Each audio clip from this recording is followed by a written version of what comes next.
नमस्कार, आप देख रहे हैं न्यूज इंडिया। मैं हूं आपके साथ पूजा मोहन पांडे। महाराष्ट्र में औरंगजेब की कब्र को लेकर सियासी घमासान मचा हुआ है। महाराष्ट्र में औरंगजेब के हर निशान को मिटाने की आवाज जोर पकड़ रही है। महाराष्ट्र में सभी की जुबान पर एक ही रट है, सभी एक ही सुर में बोल रहे हैं कि महाराष्ट्र से औरंगजेब की यादों को मिटा दो।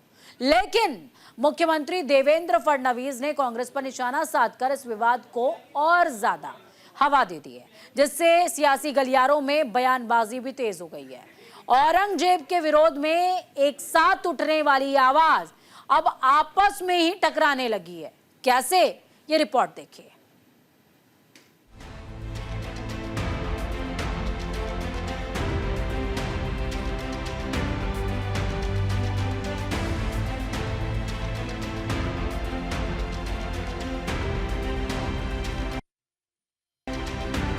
महाराष्ट्र की राजनीति में मुगल शासक औरंगजेब को लेकर सियासी गलियारों में बयानबाजी तेज हो गई है। छत्रपति शिवाजी महाराज के वंशज और मौजूदा बीजेपी सांसद उदयनराजे भोसले की मांग का बीजेपी, कांग्रेस, शिवसेना और एमएनएस समेत लगभग सभी पार्टियों ने बिना किसी विरोध के समर्थन किया है, सिवाय समाजवादी पार्टी के।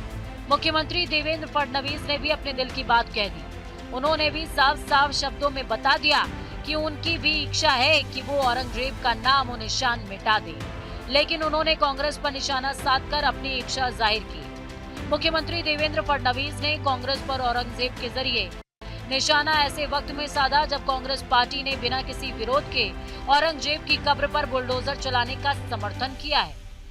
आम्हालाही प्रत्येकाला असंच वाटतं, फक्त काही गोष्टी कायद्याने करावे लागतात, कारण ती संरक्षित आहे। जुन्या काँग्रेसच्या काळामध्ये एएसआयचं संरक्षण मिळालं आहे।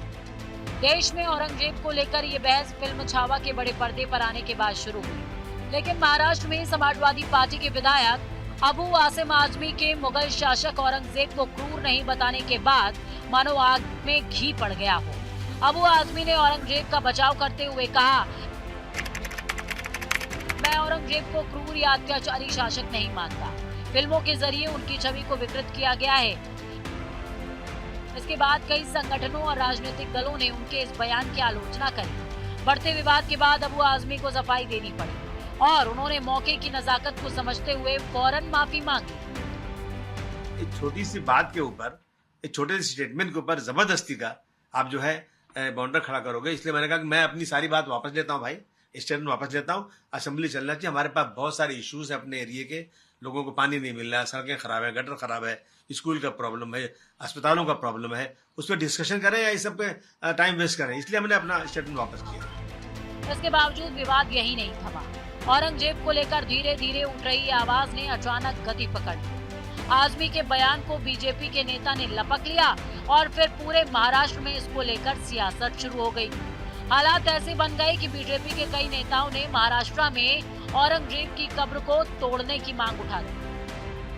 अत्याचारी मानसिकता का कोई समर्थन करे तो उसका समर्थन करने का कोई कारण ही नहीं। महाराष्ट्र के अस्मिता को जो भी कोई ठेस पहुंचाए उसके ऊपर कानूनी कार्रवाई हो, ये भूमिका कांग्रेस पार्टी की है और कांग्रेस पार्टी उसमें आज तक हमेशा उसके लिए लड़ाई करती रही है।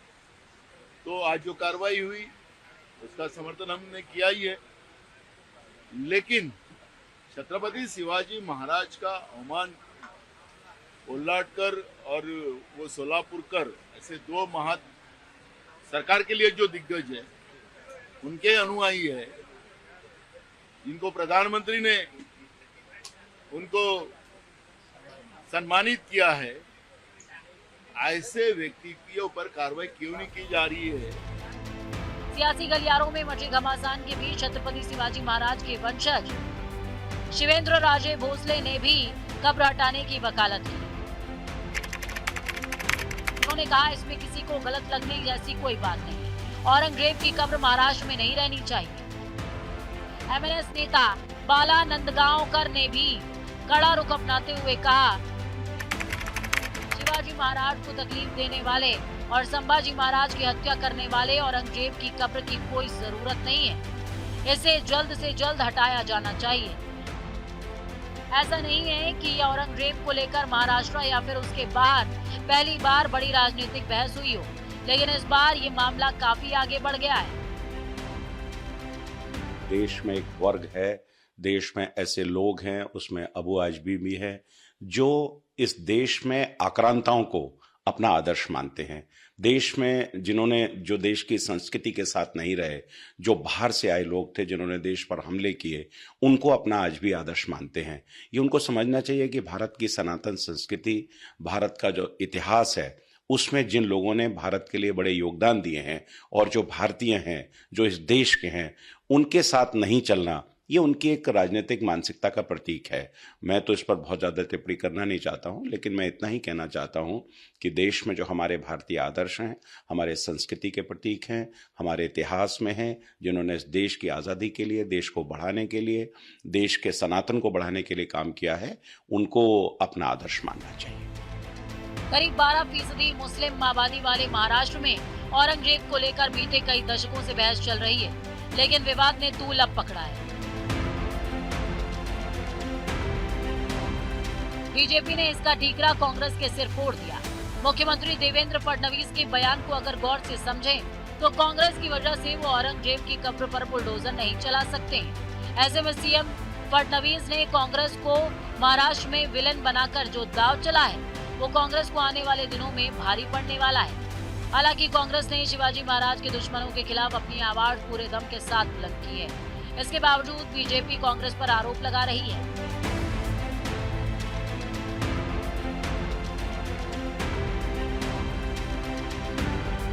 सीएम देवेंद्र फडणवीस ने महाराष्ट्र की जनता के सामने चंद सेकंड्स के अपने बयान से यह एहसास करा दिया कि अगर कांग्रेस ने औरंगजेब की कब्र पर एएसआई का ठप्पा नहीं लगाया होता, तो बीजेपी अब तक महाराष्ट्र में औरंगजेब का नाम और निशान मिटा चुकी होती।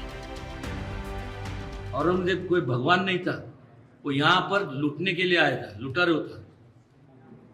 छत्रपति, उन्होंने जितने जो धार्मिक स्थल है, इसके हिंदुओं के हो, सब तोड़ डाले। सातारा में और संपूर्ण पूरे जगह जाओगे तो हर कोई जाति का, हिंदू हो, ये वो, मुस्लिम समाज हो। अभी हमारी यहाँ पर हमारी मतलब मैं इसलिए कहता हूँ कि शिवाजी महाराज के उन्होंने मुस्लिम समाज के लिए यहाँ जो मस्जिद बांधी, उसका नाम शाही मस्जिद है। ऐसे अनेक दिए किए, सबका आदर उन्होंने रखा। और उनके बारे में अगर ऐसा होता है,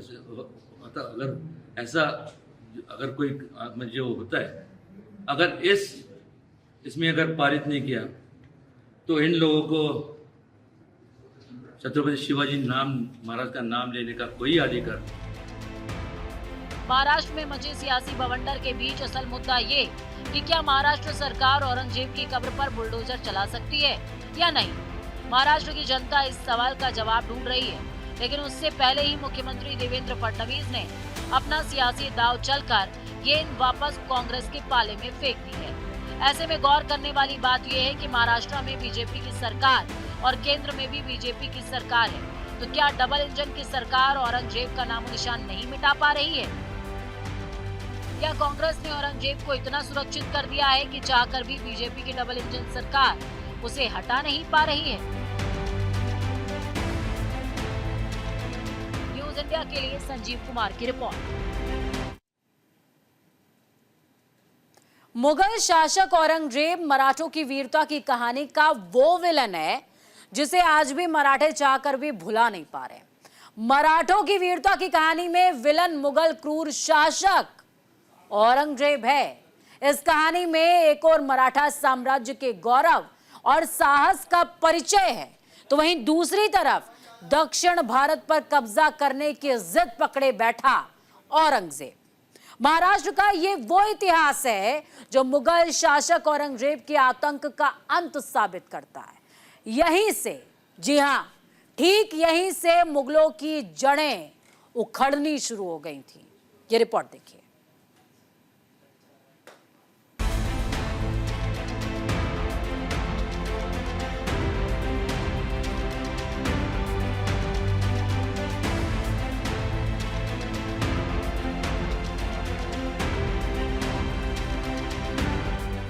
महाराष्ट्र की सियासत में मुगल बादशाह औरंगजेब और छत्रपति शिवाजी महाराज एक बार फिर सुर्खियों में हैं। मुगल बादशाहों की महिमा को लेकर बीजेपी सांसद उदयन राजे भोसले ने मोर्चा संभाल लिया है। उन्होंने औरंगजेब को लुटेरा और चोर कहकर करारा प्रहार किया। साथ ही सरकार से महापुरुषों के बारे में गलत बयानबाजी करने वालों के खिलाफ विशेष कानून पारित करने का आग्रह भी किया है। एक तो अगर कोई इनके खिलाफ कोई भी कुछ गंदा वक्तव्य करे तो उनको नॉन बेलेबल ऑफेंस प्रोविजन उसके ऊपर लागू होना चाहिए। मिनिमम 10 साल की तो सजा उसको लगनी चाहिए और ज़्यादा से ज़्यादा फाइन। और इन्वेस्टिगेशन जो है वो डीवाईएसपी के रैंक के ऑफिसर या उससे ऊपर जो अधिकारी है उसके वही करेगा। और चार्जशीट 3 दिन के अंदर ही ये फाइल होनी चाहिए। Tribal bye session court on fast track basis और 6 महीने के अंदर उसका निकाल लगना चाहिए। ये तो वरना केस चालू रहती है, आदमी है नहीं है पता नहीं चलता। और उसके बाद अगर कोई लोक प्रतिनिधि कोई भी हो, मतलब स्थानिक स्वराज्य संस्था हो, एमएलए हो, एमपी हो, कोई भी अगर वक्तव्य करता है ऐसा उनके खिलाफ तो उसका तुरंत वहां के वहां ही उसको डिस्क्वालीफाई होना चाहिए। उधर सीएम देवेंद्र फडणवीस के आरोपों पर कांग्रेस नेता नाना पटोले ने पलटवार किया। उन्होंने कहा, देवेंद्र फडणवीस 3 बार मुख्यमंत्री रह चुके हैं, फिर भी कांग्रेस पर ही आरोप लगाते रहते हैं। अब सरकार को इस पर खुद फैसला लेना चाहिए। केंद्र की सरकार हो या राज्य की सरकार हो, ये संविधान को मानने वाली सरकार नहीं है। जब भी आती है सरकार, जब भी कोई भूमिका लेना है तो धर्म के आधार पे लेते हुए देखा है। चुनाव हो, चुनाव के बाद हो, सरकार में बैठने के बाद हो। और इसलिए जो संवैधानिक व्यवस्था को मानने वाले लोग नहीं है वो जो सरकार में बैठे हैं, तो उनसे क्या उम्मीद ली जाए।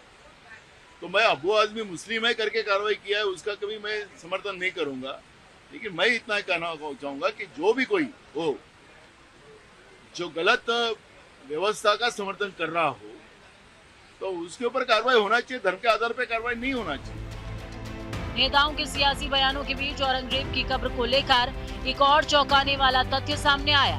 ये खुलासा औरंगजेब की कब्र के रखरखाव पर सालाना खर्च को लेकर था। दरअसल कुछ दिन पहले हिंदू जन जागृति समिति ने आरटीआई के जरिए जानकारी मांगी थी, जिससे पता चला कि 2011 से 2023 तक औरंगजेब की कब्र के रखरखाव पर 6.5 लाख रुपए खर्च किए गए हैं। तो वहीं सिंधु दुर्ग किले के राज राजेश्वर मंदिर के रखरखाव के लिए सालाना सिर्फ 6,000 रुपए दिए जाते हैं। समिति ने इस खर्च पर सवाल उठाए और इसे भेदभावपूर्ण बताया है। साथ ही उन्होंने तर्क दिया कि औरंगजेब की कब्र के रखरखाव पर भारी खर्च करना बाकी ऐतिहासिक और धार्मिक स्थलों के साथ अन्याय है। इस विवाद के बीच अब महाराष्ट्र सरकार की अगली कार्रवाई पर हर किसी की नजरें टिकी हैं। मराठों के इतिहास में औरंगजेब विलन क्यों? ऐसे में समझने वाली बात यह है कि औरंगजेब का महाराष्ट्र से रिश्ता क्या है और महाराष्ट्र की राजनीति में औरंगजेब को लेकर विवाद क्यों है। दरअसल जिस मुगल शासक औरंगजेब आलमगीर को लेकर महाराष्ट्र में बवाल मचा हुआ है, उसने 49 साल तक भारत पर शासन किया। 49 सालों में से औरंगजेब ने अपने जीवन के अंतिम 25 साल महाराष्ट्र में ही बताए। जिन इलाकों में औरंगजेब ने अपने आखिरी 25 साल शासन किया वो उस समय मराठों के अधीन आते थे। मतलब ये कि उस वक्त मराठा साम्राज्य पर कब्जे को लेकर मुगलों और मराठों के बीच जबरदस्त युद्ध हुआ था, जिसमें मराठा साम्राज्य के सैनिकों ने मुगल बादशाह औरंगजेब और उसकी निर्दयी सेना को डटकर मुकाबला किया था और उसे मराठा साम्राज्य में घुसने से रोक दिया। इसीलिए महाराष्ट्र के इतिहास में मराठा शासकों और उनके गौरव को बहुत सम्मान दिया जाता है, जबकि औरंगजेब मराठों की वीरता की कहानी में खलनायक माना जाता है। 1689 में मुगलों ने छत्रपति शिवाजी महाराज के बेटे छत्रपति संभाजी महाराज को पकड़ लिया था और यातनाएं दिए जाने के बाद उन्हें फांसी पर चढ़ा दिया था। इस वजह से मराठा समुदाय के बीच औरंगजेब की पहचान एक कट्टर दुश्मन की है। महाराष्ट्र एक ऐसा राज्य है जहां पर मराठा और मुगलों की लड़ाई से जुड़ी कहानियां यहां के लोगों के बीच में आम है। दक्षिणपंथी विचारधारा का समर्थन करने वाले और हिंदू संगठनों के कार्यकर्ता लगातार औरंगजेब को अत्याचारी शासक बताते आ रहे हैं। शिवसेना के संस्थापक बाला साहब ठाकरे ने पहली बार मराठों और मुगलों के बीच हुई लड़ाइयों को लोगों के सामने राजनीतिक रूप से रखा और मुगलों की तुलना औरंगजेब से की। इसके बाद जिस तरह की सांप्रदायिक राजनीति महाराष्ट्र में हुई, उसका असर ये हुआ कि औरंगाबाद नगर निगम की सत्ता पर शिवसेना को काबिज होने का मौका मिला। छत्रपति शिवाजी महाराज का अवमान करने की हिम्मत कैसे होती है? आप ये सोचो ना, औरंगजेब की सराहना करनी मतलब छत्रपति संभाजी राजा का अवमान करना। और ये मत समझना कि अबू आजमी के दिमाग से ऐसे कैसे, क्या विषय था बताओ? ये बीजेपी की 2 नंबर की टीम है भैया, बचाने के लिए। वहां महाराष्ट्र में इतने मंत्री भ्रष्टाचार में, अनाचार में, दुराचार में पाए गए हैं, उनकी इस्तीफा के लिए बहुत जोरदार मांग हो रही थी। कैसे डाइवर्ट किया जाए? कोई कारण था कि अभी इस विषय पर बोलने की कोई आवश्यकता थी? नहीं ना। क्यों बोला पहले वो सोचो। औरंगाबाद का नाम बदले जाने को लेकर भी लंबे वक्त तक महाराष्ट्र में राजनीति हाई रही। शिवसेना ने सबसे पहले औरंगाबाद का नाम बदलकर संभाजी नगर रखने की मांग उठाई थी। 1995 में शिवसेना जब औरंगाबाद नगर निगम में सत्ता में थी तो उसने इसका नाम बदलने का प्रस्ताव पारित किया था, लेकिन इसे लागू होने में काफी वक्त लग गया। ऐसा पहली बार था जब महाराष्ट्र में औरंगजेब के निशानों को मिटाने की जरूरत हुई थी। तब का औरंगाबाद आज संभाजी नगर के नाम से जाना जाता है।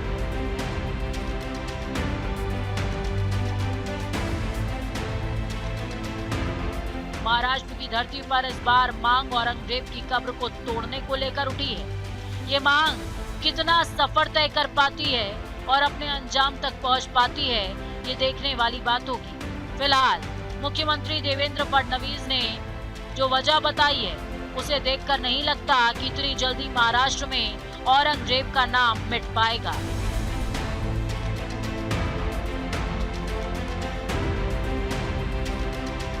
न्यूज़ इंडिया के लिए महाराष्ट्र में औरंगजेब की कहानी पूरी तरह खत्म करने की तैयारी शुरू हो गई है।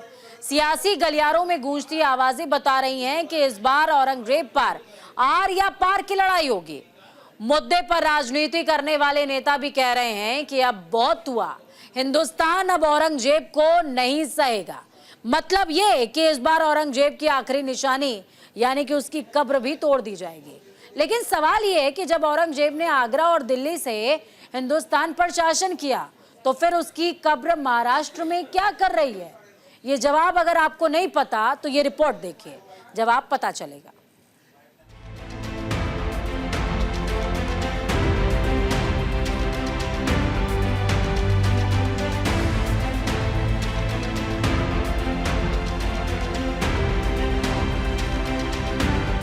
औरंगजेब मुगल साम्राज्य का छठा और अकबर के बाद सबसे शक्तिशाली बादशाह था। औरंगजेब का पूरा नाम मुहिउद्दीन मोहम्मद था, लेकिन उसे आलमगीर या औरंगजेब के नाम से पुकारा जाता था। इसकी क्रूरता की कहानी आज भी हिंदुस्तानियों की रूह कंपा देती है। जब जब औरंगजेब का जिक्र होता है तब तब मराठों का जिक्र जरूर होता है।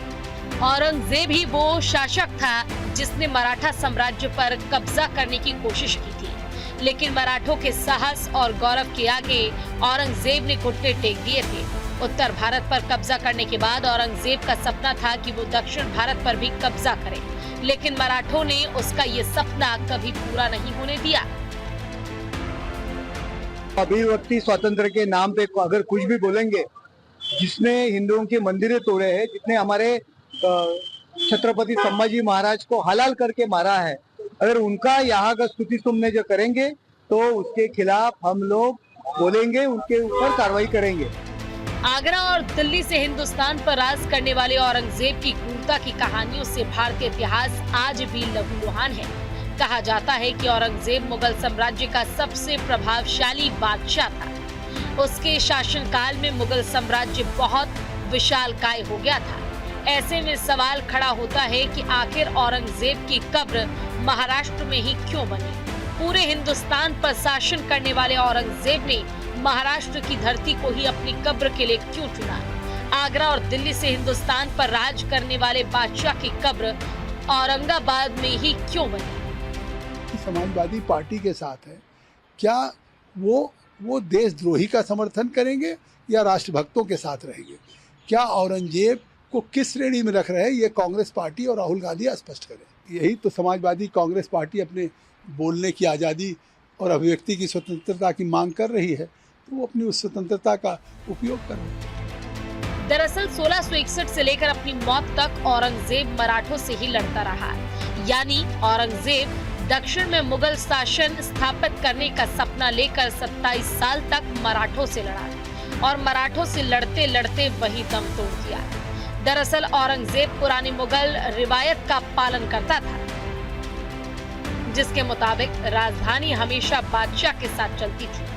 अपनी मृत्यु के समय औरंगजेब महाराष्ट्र में था। 3 मार्च 1707 को तेज बुखार से औरंगजेब की मृत्यु हो गई। औरंगजेब की ये हार मराठों के साहस और गौरव की कहानी थी, जिन्होंने अपने प्राणों की आहुतियां देकर औरंगजेब को वहीं की मिट्टी में दफन कर दिया। औरंगजेब रहमतुल्लाह अलैह इतना नेक बादशाह जो टोपी सीकर अपनी रोजी रोटी का काम चलाया, देश के आम जनों के टैक्स के पैसों को अपने शरीर पर इस्तेमाल नहीं किया। आज भी औरंगजेब इसी मिट्टी में समा गए हैं। वो अंग्रेज नहीं थी जो लूटकर भाग गए थे, बल्कि इस देश की उसने सेवा की थी। और अफगानिस्तान से लेकर बर्मा तक टुकड़े टुकड़े हुए बटे हुए भारत को अगर किसी ने अखंड भारत बनाया, महान भारत बनाया, तो उसका नाम औरंगजेब है। औरंगजेब ने मंदिर में भी मस्जिद में भी एक ही नजर से देखा। इस तरह औरंगजेब की जीवन लीला मराठा साम्राज्य से लड़ते लड़ते खत्म हो गई और उसे औरंगाबाद में उसके गुरु के दरगाह के पास ही दफना दिया गया। तब से औरंगजेब उसी मिट्टी में दफन है। अब औरंगजेब की कब्र तोड़ने की बात उठी है। ये कितनी दूर तक जाती है, ये देखने वाली बात होगी। न्यूज़ इंडिया के लिए संजीव कुमार की रिपोर्ट।